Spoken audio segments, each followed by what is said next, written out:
esse momento que a nossa cidade atravessa com a questão do esculacho que está a violência. Essa vergonhice que é a questão da segurança dentro da nossa cidade. Acordamos ainda com a notícia do esfaqueamento, onde a rédea esportiva era uma bicicleta, mas que podia ser um cordão, um aparelho celular. É isso que todo dia noticiam e a gente tem que conviver com essa situação. Não adianta a alegação do Congresso Nacional, da Câmara do Deputado ou do Senado manifestar que a redução da criminalidade vai ser um basta, vai ser uma solução para esse grave problema. É por aí. A inimputabilidade penal, que a nossa legislação de 1940 preceitua na nossa conduta, está em vigor. Aí vem o ECA, o Estatuto da Criança e Adolescente, onde manifesta em seus dispositivos que o menor infrator, o inimputável, ao cometimento de uma ilicitude penal, de um crime de menor potencial ofensivo ou ao crime mais bárbaro na nossa legislação, que é o artigo 157, parágrafo 3º da Lei 7.209, é o roubo qualificado pelo resultado morte, que a gente chama de latrocínio. Esse menor, apresentado pela polícia militar ou para qualquer pessoa do povo, porque quem quer do povo pode prender quem quer que esteja em flagrante delito, é conduzido a uma unidade policial e é lavrado contra esse menor o AIFA, o auto de investigação por fato antissocial. Esse menor inimputável fica à disposição do juiz de menores, do juiz da infância e da adolescência, e é internado numa unidade sob tutela da Secretaria Estadual de Educação, o Departamento Geral Socioeducativo, uma verdadeira escola do crime. Não se separa o autor do fato delitivo pela materialidade por ele praticado. A universidade do crime são os nossos estabelecimentos prisionais, regime aberto, casa de albergado, regime semiaberta, colônia agrícola industrial ou similar, e o regime fechado da penitenciária. Onde, por sinal, tem bandido jorrando pelo ladrão. As nossas unidades estão superlotadas. E a solução não é por aí. Todos nós sabemos que o direito penal ele é indubitavelmente sensível às flutuações políticas, vivendo os penalistas entre os seus momentos de tristeza ou de alegria, tudo dependendo da menor ou maior dose de liberdade que ao povo é outorgada. E agora se discute a questão da redução penal, o que não é a solução.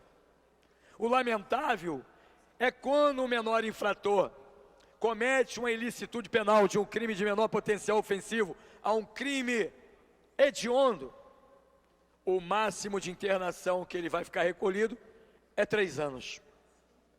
Sujeitando-se a cada 6 meses a um exame de verificação da cessação da periculosidade, para ver se ele está apto numa entrevista com uma equipe multidisciplinar, composta de um psicólogo, de um assistente social, do diretor do estabelecimento apropriado. Defensoria Pública. Inclusive, presidente, há poucos dias atrás, um juiz de Mato Grosso do Sul, pressionado por uma equipe de defensores públicos que recolheu numa unidade destinada a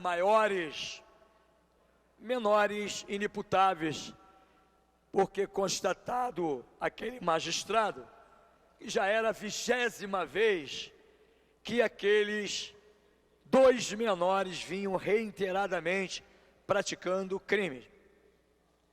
Sofreu uma pressão de um grupo de defensores públicos e notáveis causídicos, pressionando a libertar os menores.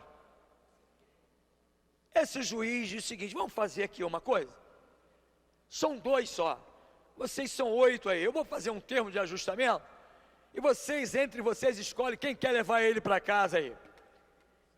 Ninguém, senhor presidente. Essa é a realidade, como a vereadora Tereza Berg falou ainda há pouco. A questão da violência é um fracasso em toda a ambiência, dentro da família, na sociedade, na igreja, e daí?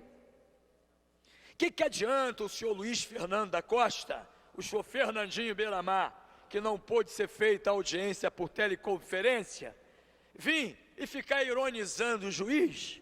O juiz até ficou de pé para frente dele, o Fábio Shoa, presidente do primeiro tribunal do júri, porque é mais uma sentença de 120 anos, há um montão que ele já tem nas costas, mas para quê?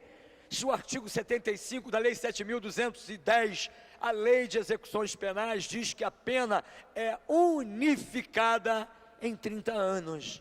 Ninguém pode cumprir mais do que 30 anos no nosso país. E aí, se o elemento não for autor de um crime hediondo, após cumprir 1/3 da reprimenda penal, 30, 1/3 é 10.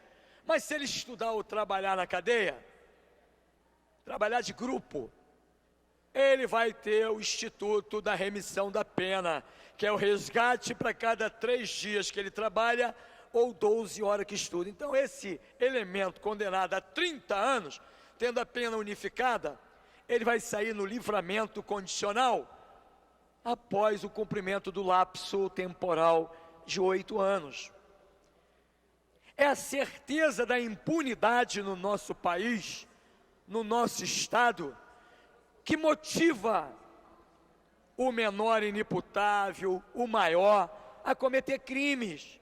Nós temos uma legislação específica de 8 anos para cá, que inclusive os autores de crimes contra o patrimônio, cuja pena não ultrapasse a 4 anos de reclusão, o próprio delegado de polícia, a própria autoridade policial pode arbitrar a fiança.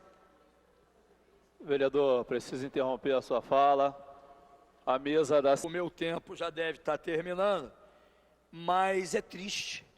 A todo dia, todos os dias nas notícias matinais, temos alguém que foi ferido com arma branca. E houve uma discussão recentemente que a arma branca, a faca, não está preceituado como arma. Assim, eu sou de um tempo, como Vossa Excelência é, vereador César Maia, e vereador César Lúcio Luparelli, Célio Luparelli, perdão, que existia a tal da invernada de olaria. Claro que a gente não quer que isso volte, mas se existe pessoas em atitude suspeita, a Constituição Federal permite a abordagem e a revista pessoal. Desta vez a rédea esportiva foi uma bicicleta, mas poderia ser um celular, um cordão, um relógio. Mas é a questão da certeza da impunidade, porque muitas das vezes essa pessoa é autuada, é apreendido quando menor inimputável, é conduzido ao órgão e não demora 10, 15 dias, está de novo com o seu direito de ir e vir, e quem efetivamente está preso somos nós, cidadão de bem. Nós aqui temos que construir grades em nossas casas, resguardar a nossa incolumidade física, a nossa vida. É uma vergonha o quadro que a gente está passando. Evidentemente, eu já falei